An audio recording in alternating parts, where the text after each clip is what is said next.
Hello and welcome to an episode of Musical Gardening. I'm Brian Ganz, and musical gardening is a metaphor that I use when I play early works of Chopin that I like to say contain the seeds of his genius, and follow them with more mature works that demonstrate the full flowering of that genius.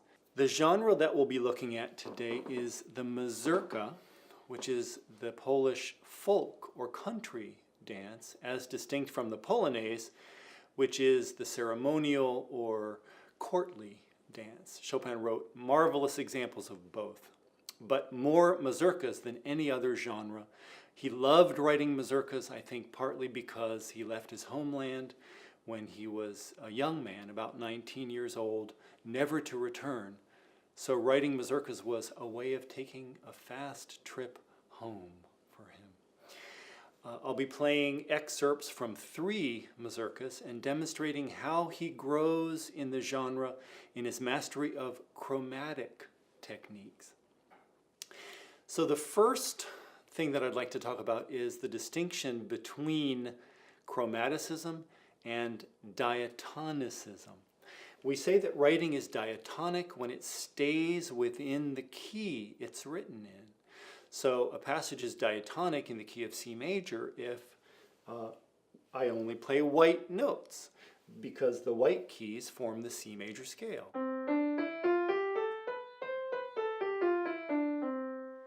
So here's a passage from a Chopin etude. I'll adapt so that you can hear the harmonies well. It's in C major, and it's entirely diatonic.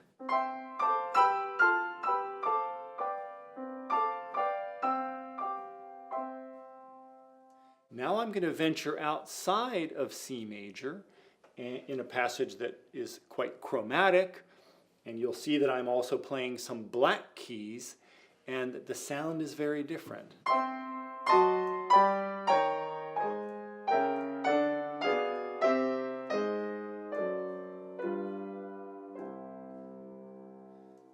If that sounded colorful to you, it's with good reason. The word chromaticism comes from the Greek root for color, chromos. Let me quickly mention that the characteristic rhythm of mazurkas is the dotted rhythm, yam-para. Chopin represents the hop that takes place in the dance itself, the mazurka, with that dotted rhythm, usually on the first beat of the measure. You'll hear a lot of gesture on the first beat of successive measures of mazurka, sometimes the dot, usually the dot. Occasionally we have triplets, yata-ta-ta. Sometimes simple 8th note motion, da-da-da. So several measures of mazurka might sound like this. Yam-pa-dum-pa, yam-pa-da, yam-pa-dum-pa, yata-ta-ta. Often with accents on the 3rd beat, sometimes on the 1st and 2nd. So in general, just a tremendous amount of dynamism in the mazurkas, rhythmically. So now to a mazurka Chopin wrote when he was 15 years old. He chose not to publish it. You'll hear that it's got all of that rhythmic dynamism, but that it's very diatonic, which means that it remains largely within the key that he's in at any given moment. He starts in G major.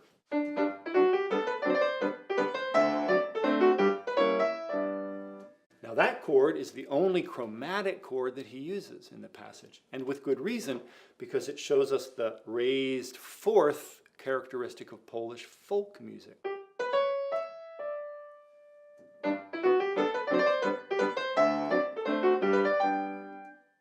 Otherwise, completely diatonic and sounds rather simple. A lot of charm, a lot of energy, but not yet the richness of Chopin's true voice. Seeds of his genius, not yet fully in bloom. The second phrase, E minor, also largely diatonic.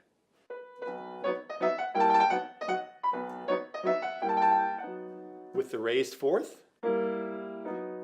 but otherwise completely diatonic to E minor. And then later a passage in C major, also almost completely diatonic. Actually, there's one chromatic note.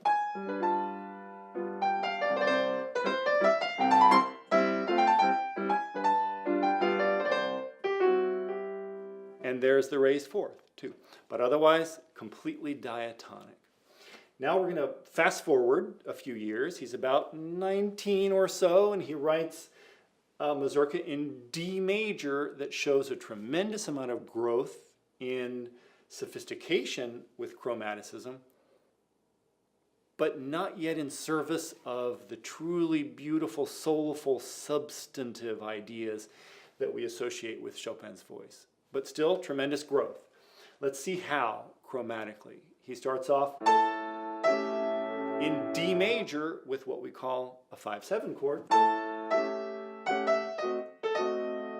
And he chromatically decorates it quite beautifully.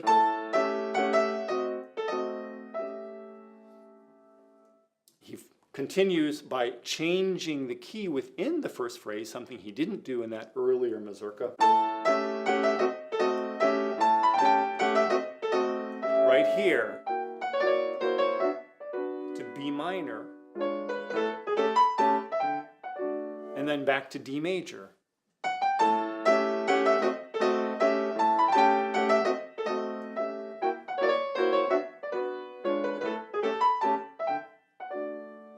Later in a G major episode, we hear an actual chromatic scale with a lot of the Mazurka hopping.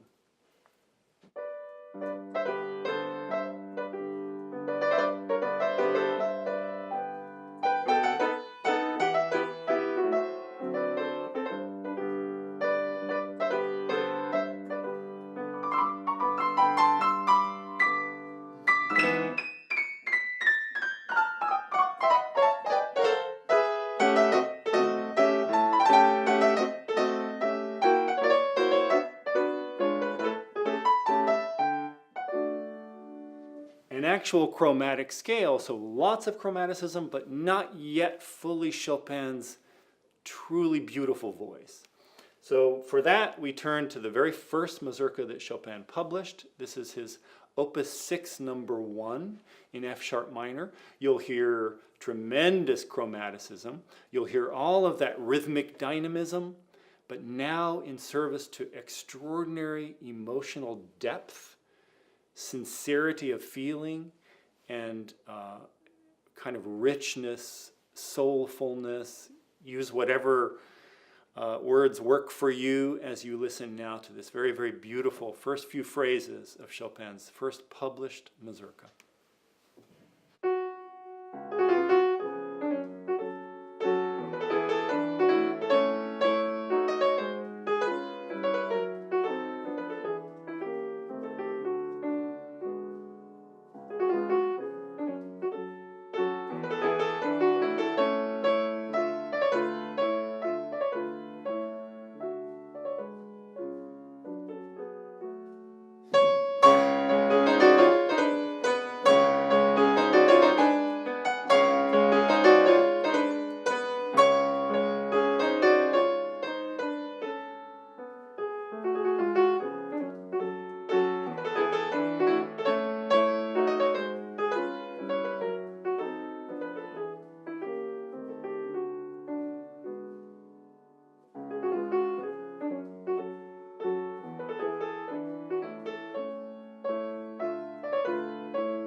Thank you for joining me in this episode of Musical Gardening. We've come a long way in 5 years.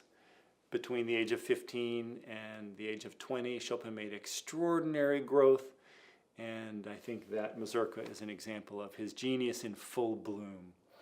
If you enjoyed that episode of Musical Gardening and you'd like to hear more, please join me on February 18th at the Music Center at Strathmore, when I'll be playing my 7th recital in my journey through the complete works of Frédéric Chopin. For more information about that recital and to buy tickets, visit www.nationalphilharmonic.org. I look forward to seeing you there.